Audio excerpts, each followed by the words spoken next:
Good afternoon! Outfit check na naman tayo sa aking pasalamin.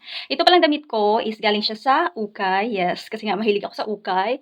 Then, partner niya yung boots. Kasi today is gagawa ko ng aking DIY photo shoot for my birthday. Yes. Magbi-birthday na naman ako, and this birthday is very memorable.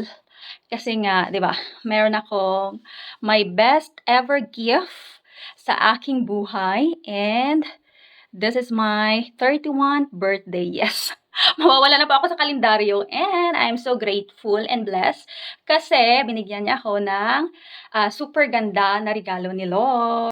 Then, yung aking mga props is nandoon na dinala ng aking asawa sa aming sasakyan. Nauna na siya kasi nga mabilis lang siyang magbihis samantalang akong maraming mga pagganap-ganap sa aking face. So, let's go na.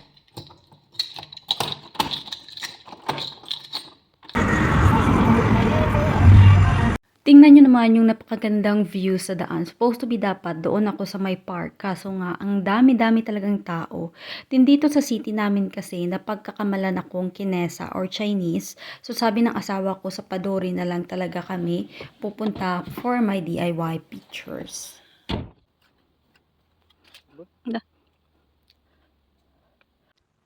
Nandito na ako sa place kung saan ako mag-DIY photoshoot para sa aking birthday. And lumilipad yung aking number. So, pupulutin ko na siya.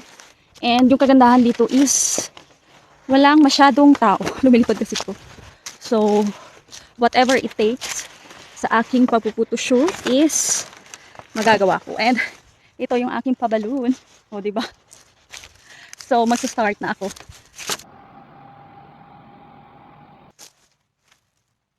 At ito yung aking gagamitin para sa pag-take ng aking pictures. O, diba? Kailangan ko magdala ng ganitong tripod para maganda yung pagkakuha. Kasi sa likod ng maganda at pag nakuha is merong tripod na nakasuporta. Total! Nastrikat na!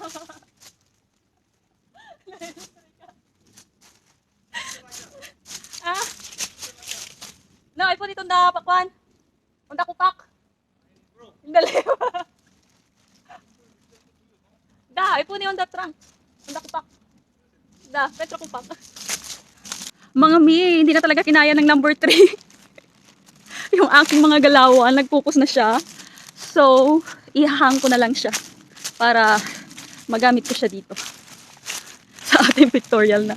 Hindi ko alam kung ano yung kalalabasan. Pero, I feel sad. Tingnan nyo naman, oh, wala na siyang hangin. Nagkalaubos na. Naubos na yung kanyang energy.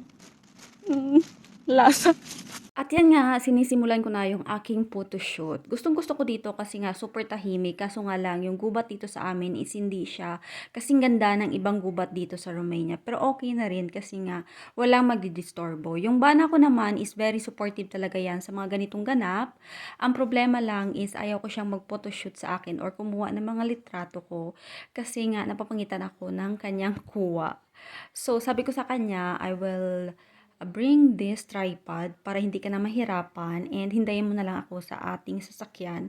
Mag-TikTok ka na lang doon or maglaro ka na lang ng paborito mong games. Before, naalala ko sa aming mga kanunuan na kapag buntis ka is bawal kang pumunta sa gubat kasi nga baka manununo ka. Dito sa Romania is hindi yan nila pinaniwalaan. Sa Paduri kasi super ganda ng view. And makaka-take ka talaga lahat ng mga pictures na gusto mo. At yan nga, TikTok is life si Mami. Yes. Tingnan niyo naman yung giling. Pag lumabas yung aking anak, is dancer na talaga yan. Ito na mga mi, nag-asabalutan na ako doon sa may padure o sa may gubat. Bit-bit ko na ang aking mga props. Pero yung number 3 talaga hindi niya nakinaya. Yung number 1 is ang tibay-tibay niya.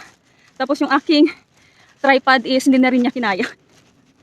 So, nilipat tayo dito sa may river.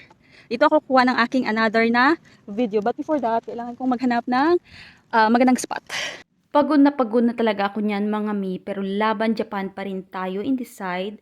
Yung birthday na ito is very memorable talaga sa akin kasi nga at the age of 31 is biniyayaan kami ni Lord ng aming precious gift. And finally is malapit na talaga namin makita yung aming anak. At sa mga kababaihan dyan na kagaya ko na nahihirapang magbuntis before, don't lose hope talaga kasi si God is my right timing kung kailan niya ibibigay sa inyo. Natapos na yung aking DIY na pictorial para sa aking birthday and nasira na rin yung aking pabuhok. Then sa likod ko is mga boat yan. Ewan ko kung anong ginagawa nila. Pero yung tubig is kunti na lang kung mapapansin ninyo. Before is hanggang dito yung tubig. Ngayon is nandoon na siya. Then, doon is yung center na ng aming city na merong construction. Hindi na rin kinaya oh. Nasira na rin siya. Kailangan ko na talaga ng bago kasi sinira ito ng asawa ko. Ewan ko anong ginawa niya. Binigay lang to sa akin ng friend niya.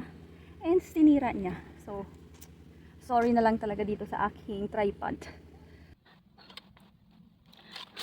Yan yung gawain ng aking asawa, very supportive sa pag-aayos ng tripod.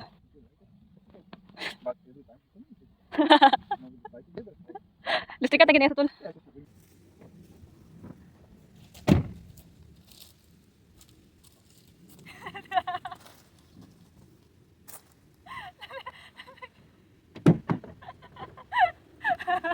Joke lang gali yan.